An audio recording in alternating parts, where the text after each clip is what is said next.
आज मैं आपको एक नए टाइप के मॉसफेट के बारे में बताने के लिए जा रहा हूँ। जैसा कि आप यहाँ पर देख रहे हैं, ये मेरे पास दो मॉसफेट है। ये अगर आप देखें तो मेटल बॉडी में मॉसफेट है और बहुत ही कम मदरबोर्ड में आ रहे हैं। जो लेटेस्ट मदरबोर्ड है उसमें ये दिख जाते हैं मदरबोर्ड। इसको डी मॉसफेट कह सकते हैं, डायरेक्ट फैट। इसमें सबसे बड़ी कन्फ्यूजन ये होती है कि इसमें अगर हम टर्मिनल देखें तो ऊपर की साइड हमें केवल एक बॉडी नज़र आ रही है, और हम जैसा कि जानते हैं कि मॉसफेट में गेट होता है, सोर्स होता है, ड्रेन होता है। तो ये गेट और सोर्स जो है या ड्रेन कौन सा है ये हमें नहीं मिल पा रहा। तो इसको आप निकाल के इस तरह देखिए, रिवर्स करके रखिए। तो यहाँ पर देखिए 3 पॉइंट नज़र आ रहे हैं आपको। तो अब मैं आपको बता रहा हूँ कि इसमें ड्रेन कौन सा है, गेट कौन सा है, सोर्स कौन सा है। ये पूरा का पूरा जो बॉडी है, ऊपर वाला बॉडी जो ये बिप दे रहा है, मैंने मल्टीमीटर अपने पास रख रखा है। देखिए ये जो बिप दे रहा है ये इसका ड्रेन होता है। और जब इसको मैंने रिवर्स किया तो ये 2 पॉइंट जो आपको दिख रहे हैं ये इसके सोर्स है, ये इसके गेट है। अब हम ये देखते हैं कि ये मॉसफेट है कौन सा, एन चैनल है कि पी चैनल है। जैसा कि हमें पता है कि एन चैनल मॉसफेट में जो डायोड का जो पोजीशन होता है वो सोर्स से ड्रेन की ओर होता है।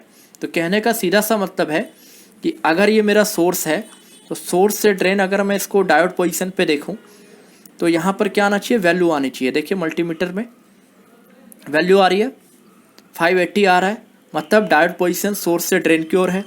और अगर मैं इसको रिवर्स करूं ड्रेन से सोर्स की ओर तो ये नील वैल्यू आ रही है। तो इतना कंफर्म हो गया कि हमारा क्या है, एन चैनल मॉसफेट है।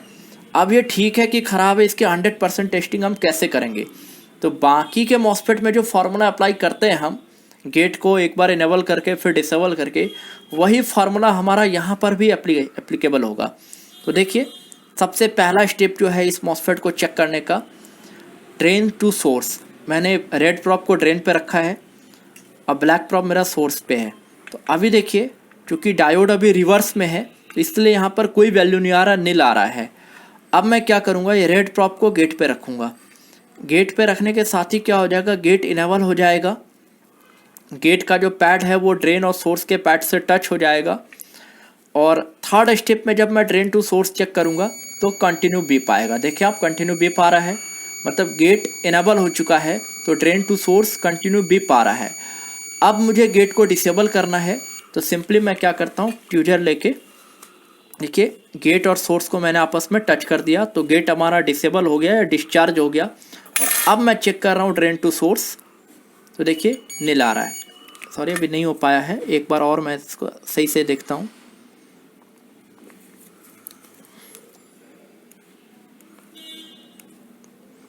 अब ये फुल्ली डिस्चार्ज हो जाना चाहिए। अब देखिए नील वैल्यू आ रहा है। फिर से मैं इसको गेट इनेबल करने के लिए इस पॉइंट पे मैंने रेड प्रॉप टच किया, गेट इनेबल होगा। अब फिर से ड्रेन टू सोर्स बीप आ रहा है। डिस्चार्ज करने के लिए मैंने सोर्स और गेट को एक साथ टच कर दिया। चाहे आप अपने फिंगर से टच करें, चाहे किसी भी ट्विजर वगैरह से टच करें। टच करने के बाद अब ये हमारा डिस्चार्ज हो चुका है। ये फुल्ली डिस्चार्ज नहीं हुआ है, इसको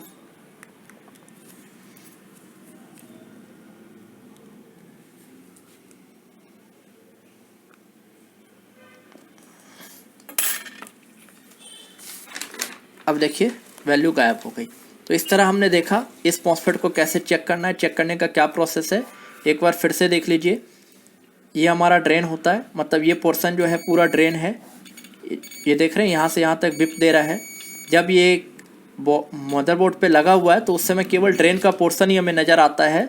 सोर्स और गेट का जो ये पैड है ये नीचे की ओर रहता है तो हमें नज़र नहीं आता। जब इसको हम डिसमाउंट करके बाहर निकाल लेते हैं और रिवर्स करके देखते हैं तब हमें ये 2 पॉइंट जो है सोर्स और ये पॉइंट गेट के तौर पे नज़र आता है।